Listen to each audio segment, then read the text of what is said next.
The Gardens is a Kenosee Lake institution with a long history that makes it entirely unlike anything to be found anywhere else in the Prairie West. With 7 decades of live music cabarets and an always crowded dance floor, Kenosee Lake's premier dance hall has a history that extends back more than a century now and remains an historic cultural landmark even today after falling silent for so many years. Kenosee Gardens didn't suddenly appear overnight, but was the culmination of many years of hard work and gradual expansion at Kenosee's Clarke's Resort.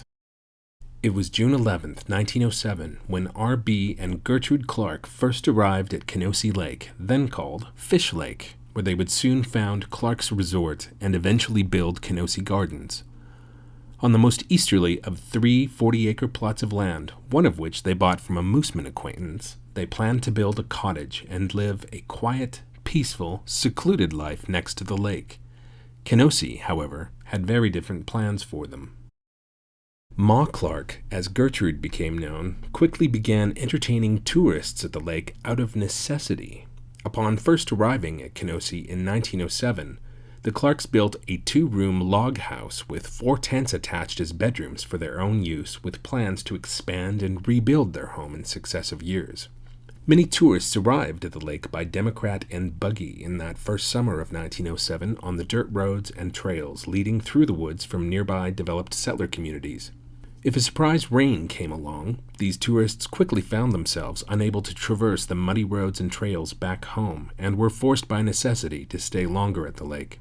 The Christopher family's small Saints Rest Resort, established many years earlier on the 40-acre section of land right next door to the Clarkes, couldn't possibly manage to take in everyone, and Clarke's Resort started, therefore, as Ma Clarke simply did her best to accommodate the stranded travelers, cooking meals for all the impromptu campers who had ended up at their doorstep. They had bought a boat in 1907 for their own personal use at the lake, but ended up renting it continuously that summer. During their first winter at Kenosee later that year, they bought 10 more boats and soon found themselves in the boat renting business in the summer of 1908.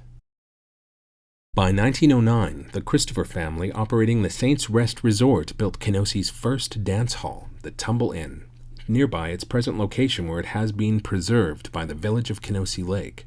Also in 1909, just 2 years following their arrival at Kenosee, the Clarkes decided to follow the Christophers' lead, building Kenosee's second small dance hall, along with 6 cabins they intended to rent out, and their resort was established. They cleared spaces for campers to pitch tents, bought more boats, and began building a few more new cabins every year, slowly expanding bit by bit while their popularity with visitors grew. By 1915, rentals and services at Kenosee Lake were in high demand, and the Clarkes felt they were overdue for a large expansion. This was largely because the new Wenonchus Summer Resort had recently opened next door where the Christophers had run their Saints Rest Resort for many years and was in a position to offer tough competition with a large new hotel, larger new dance hall, and waterfront store and marina. By 1917, the Clarkes had built their own large store, new dance hall, and hotel as well, thus vying for a substantial stake in Kenosee's fledgling tourist trade. Land was surveyed on their property that year, lots sold, and local people began building their own private cottages in a small community next to the Clarkes' businesses. Business boomed at Clarke's Resort through the 1920s and into the 1930s. By the early 30s, Moose Mountain Provincial Park was opened as Saskatchewan's first provincial park, and the lake was renamed Kenosee Lake from Fish Lake in short order. The Moose Mountain Chalet and new golf course were constructed just inside the park boundary, while the subdivisions of McNaughton Heights, Sunnybank, and Sandy Beach were opened up to prospective cottage owners who were looking to build summer cottages inside the brand new provincial park itself. Clarke's Resort continued to expand and find their services in greater demand than ever, renting cabins, campsites, and hotel rooms, renting boats at their own private dock on the beach, and provisioning visitors from the popular store that lay at the center of the resort community. When the Wenonchus Summer Resort completed a second vast re-expansion of their facilities next door to the Clarkes with an enormous new dance hall completed in 1932, the Clarkes decided they too needed to once again expand the scope of their enterprise. Kenosee Gardens opened on May 10, 1933, to instant acclaim. Pictured here a number of weeks after opening, The building looked crisp and new while still without its distinctive signs painted on the front exterior.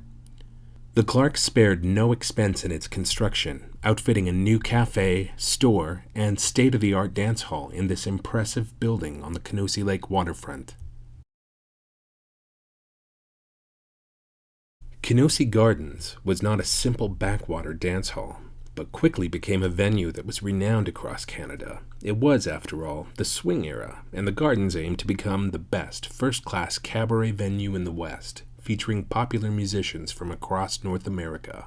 On nights when special guests weren't performing, they had their own in-house big band, a 10-piece orchestra called the Knights of Rhythm, composed of musicians hired from across the country.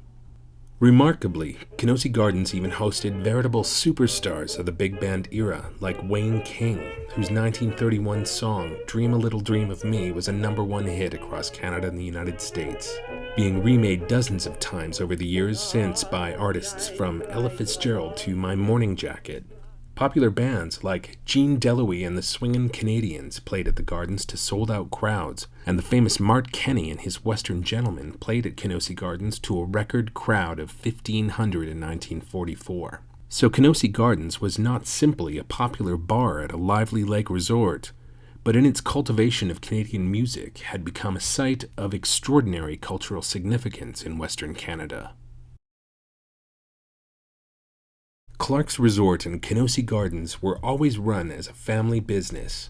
Arby and Ma Clarke's sons, Hugh Putty Clarke and Charlie Clarke, worked at Kenosee from their earliest years until their final days.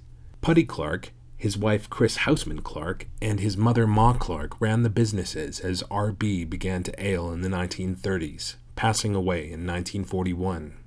Putty, Chris, and Ma continued to run the resort until 1956, when Putty, now in poor health himself, sold Kenosee Gardens and Clarke's Resort to L.J. Hurdle.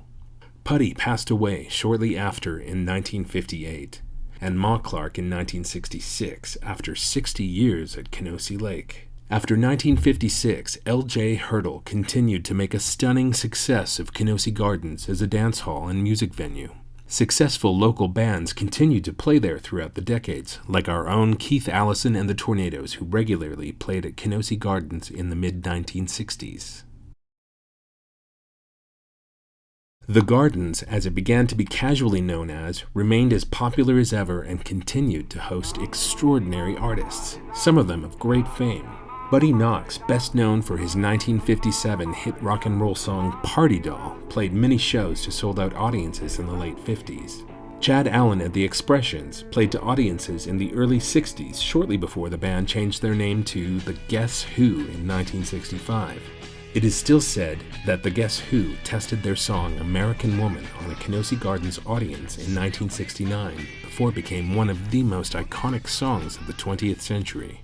The mid-1980s saw Trooper play their massive hits Raise a Little Hell and We're Here for a Good Time, Not a Long Time to fans at the Gardens. Through the 80s and into the 90s, Canadian bands like Harlequin, Streetheart, Hypnagogo, and C-Spot Run played to sold-out crowds, leaving lasting memories of Kenosee Gardens for yet more generations that loved Kenosee Lake for its vibrant cultural life as well as its natural beauty. Across more than 70 years, and from humble beginnings at Clarke's Resort well over a century ago, Kenosee Gardens has been more than just one of Saskatchewan's most famous and iconic dance halls of the swing era. The Gardens became a venue that helped cultivate a Canadian tradition in popular music through to the 1990s, making it a cultural treasure of the prairies and a true home to Canadian music of the 20th century.